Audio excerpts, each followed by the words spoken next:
Welcome to this week's edition of Outdoors Online, a weekly webcast produced by the North Dakota Game and Fish Department. I'm your host, Mike Anderson.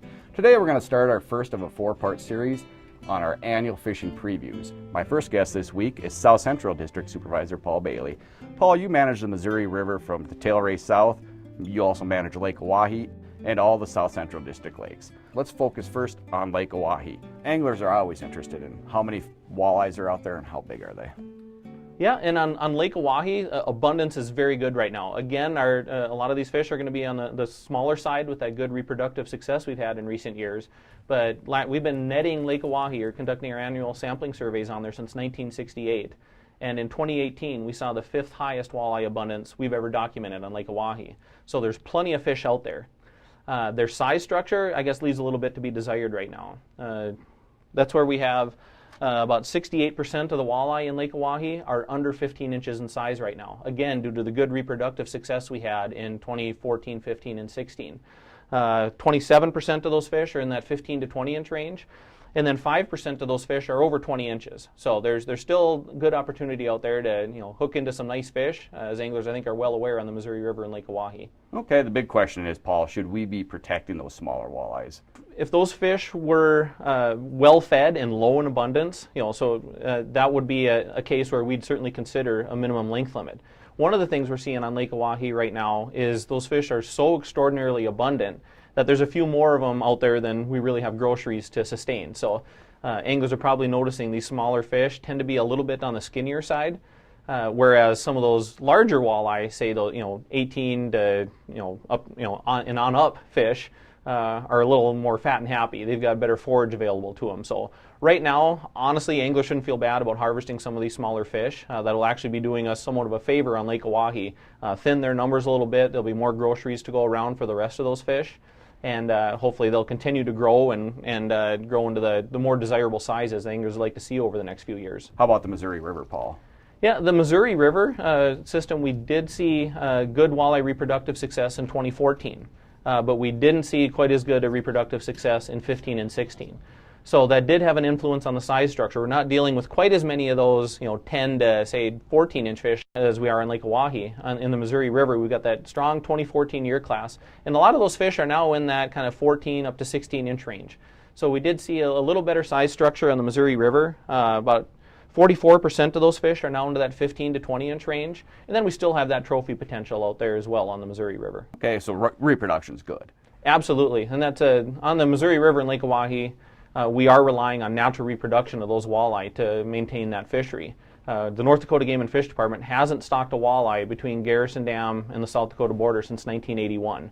So what we see out there is the result of natural reproduction, and they've been doing a bang-up job. And in some cases, I'd say in the last few years, maybe almost too good of a job, because we've got quite a few walleye out there, and again, those smaller sizes aren't necessarily growing all that well. Right, so there's no plans to stock walleye in the Missouri River or Lake Oahe? Nope, not in the immediate future for sure. Any other regulation changes that we should be looking at? A question that comes up pretty frequently on when the Missouri River and Lake Oahe fishery, every spring, we can have some pretty good fishing out there where sometimes some of those larger fish may be a little more vulnerable to anglers. And so a lot of anglers have certainly asked that question. It's a question we ask of ourselves every spring too, is would the Missouri River and Lake Oahe benefit from a more restrictive regulation, say like a 1/20 inch walleye regulation that I think a lot of anglers maybe wouldn't have an issue with. But I guess just to back up for a second, our regulation philosophy in North Dakota is that we'll certainly consider a regulation change or a more restrictive regulation if it's going to lead to a healthier walleye population from a biological perspective, or a healthy any kind of fish population from a biological perspective. And then secondly, we considered if it might lead to some benefits from a social perspective. Like it might, for example, lead to anglers being able to catch more bigger fish or having more bigger fish out there in the population. And so that's something I spend an awful lot of time looking at through our creel surveys and our population surveys that we do, is would there be a benefit to something like a 1/20 inch regulation?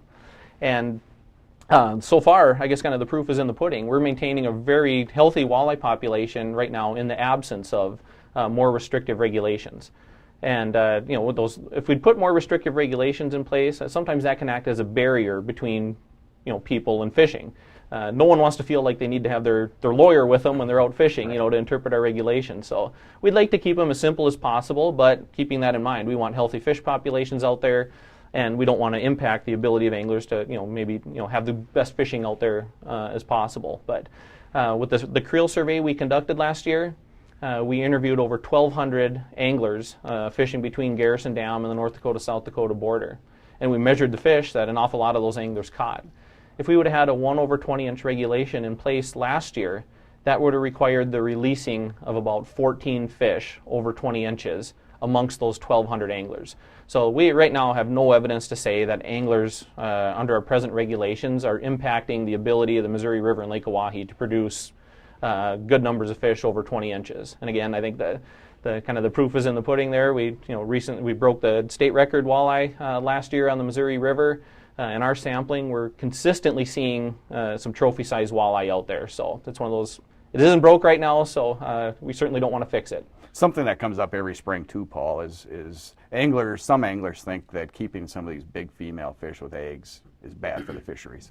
I mean, that, again, a legitimate concern on a place like the Missouri River and Lake Oahe, where we are relying on natural reproduction to maintain that fishery. But if you think about a walleye's reproductive strategy, they typically lay way more eggs than are ever necessary to maintain that fish population. Each female walleye may lay 150,000 or more eggs. So the reproductive potential on the Missouri River and Lake Oahe is billions and billions of eggs every spring. And again, that just fits into the walleye's reproductive strategy, where they tend to lay more eggs than are ever needed to maintain that population. And environmental factors dictate when we have a good year of reproductive success or a strong year class formed. So when we have stable to rising water levels, mild springtime weather that doesn't have these big temperature swings or high wind events that can damage eggs, and then following that we get good zooplankton production, which is what those newly hatched walleye need to feed on after they're hatched, we're going to have a strong year class formed, despite how many eggs might have been laid. So no, there's no indication that, again, anglers are having a negative impact on the ability of this walleye population to maintain itself through natural reproduction. Let's move on to northern pike and Lake Oahe, Paul. How are populations? Good. Pike numbers, I wouldn't say, are as high as they were just a few years ago, but honestly, the trophy potential is pretty spectacular out there right now. Lake Oahe has always been known as a place to potentially target a 20-plus pound pike. But in more recent years here, I don't know if there's a better place in the lower 48 here to maybe target one of those truly giant fish out there, maybe a pike of 25-plus pounds. We do see those pretty consistently, unbelievable as it may sound, in the spring in our netting operations. Paul, let's talk about crappies in Lake Oahe. It's been a pleasant experience for a lot of anglers over the last few years that Lake Oahe has produced some pretty extraordinary crappie fishing. And that really stems from when the high water returned in 2009. So that's kind of what anglers have been mining on the last few years, this really strong 2009 year class of crappie in Lake Oahe. So they're out there, they keep getting a little bit bigger, but I think anglers have noticed too their numbers are declining a bit. But it still produced pretty good crappie fishing again this year, and we got our fingers crossed that these fish will definitely stay around for a few more years.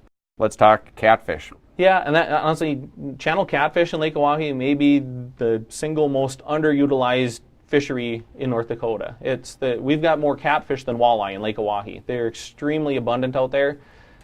We'd love to see anglers maybe tapping into that resource a little bit better. And one of the neat things about those catfish too is they're so vulnerable from shore. It's at certain times of the year, maybe walleye aren't as easy to catch from shore. Catfish really offer great shore fishing opportunity.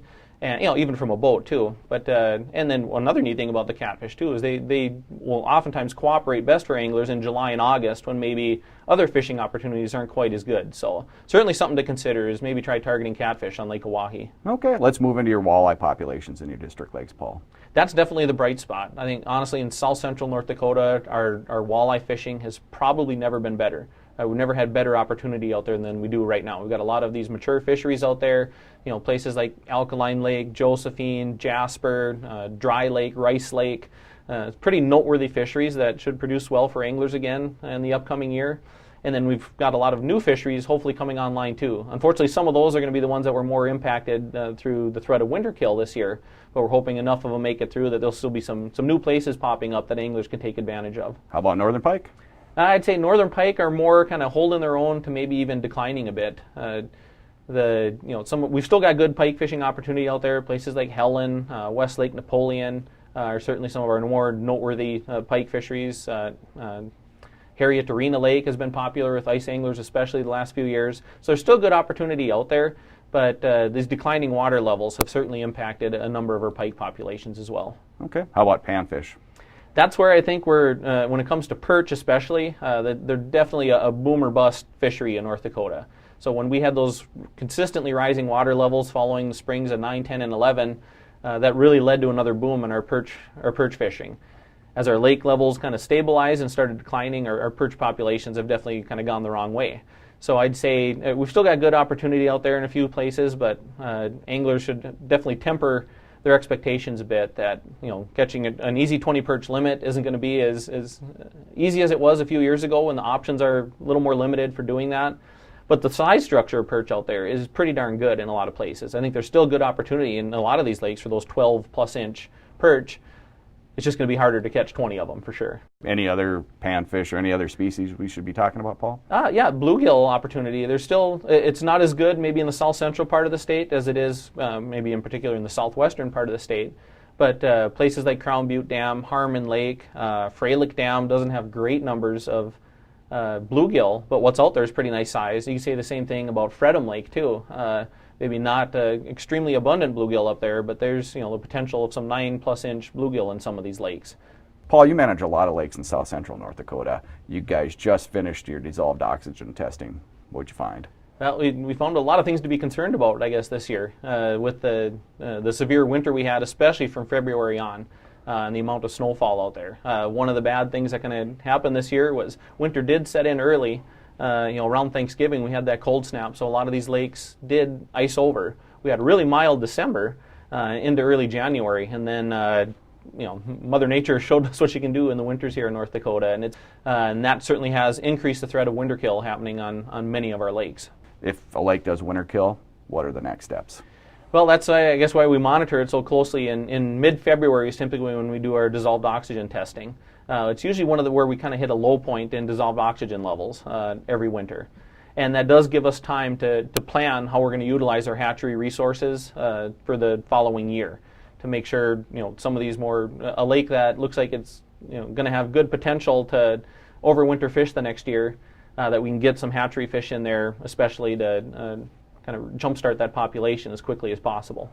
What are some of the signs that would show about a lake that winter killed? One of the most obvious signs is probably something you're going to notice with your nose, and that's this hydrogen sulfide gas that's produced when these lakes go anoxic or run out of oxygen. So there's still going to be some decomposition of organic matter happening even in the absence of oxygen. And one of the byproducts of that is that hydrogen sulfide gas, which is basically that rotten egg smell. So if you poke a hole in the ice and you smell that hydrogen sulfide gas, that's obviously a very good sign that a fish kill occurred. So the best thing to do is contact the Game and Fish. You guys obviously cannot get to every single lake in your district. Yeah, we sample an awful lot of them every winter, but one of the bigger issues I think this winter especially is we've got a number of lakes where we've documented winter kills have occurred already. And where we did smell that hydrogen sulfide gas or measured very low dissolved oxygen levels. But I've got another very long list of lakes, unfortunately, that are lakes that could kind of go either way at this time. When we sampled dissolved oxygen levels in, say, mid-February, they're a lot lower than we like to see them, but we didn't necessarily see a fish kill yet. But we might not see ice-off happening until mid-April this year. These lakes could still experience a winter kill. We'd like to be aware of that, so when anglers are still fishing late ice here, or as the ice is coming off these lakes, if anglers notice any dead fish, let us know. That would be valuable information to us. Yeah, it gives you time to prepare for the next steps. Absolutely, yep. Last year, as far as water levels, they were going down. All this snow going to help? Well, it's a double-edged sword. Yeah, all the snow on the ground and these severe winters greatly increase the threat of winter kill occurring. But if we get some runoff this spring, that'll hopefully recharge some of these lakes that are really in need of it right now. A lot of these lakes are certainly going the wrong way. They're down, some cases, 4 or 5 feet from the highs they hit, say, in the spring of 2011. So we're definitely losing water. Some of these fisheries, kind of the writing was on the wall that they weren't going to be here long term without another shot of water. So if there's a positive to all this snow, let's hope we get some runoff this spring to definitely refill some of these lakes. A lot of good information, Paul. Thank you. Yeah, thank you. For more information on fishing in North Dakota, go to the Game and Fish website at gf.nd.gov or pick up a 2018 to 2020 North Dakota Fishing Guide. For South Central District Supervisor Paul Bailey and the rest of the staff here at the Game and Fish Department, thanks for joining us for this week's Outdoors Online. We'll see you again next week.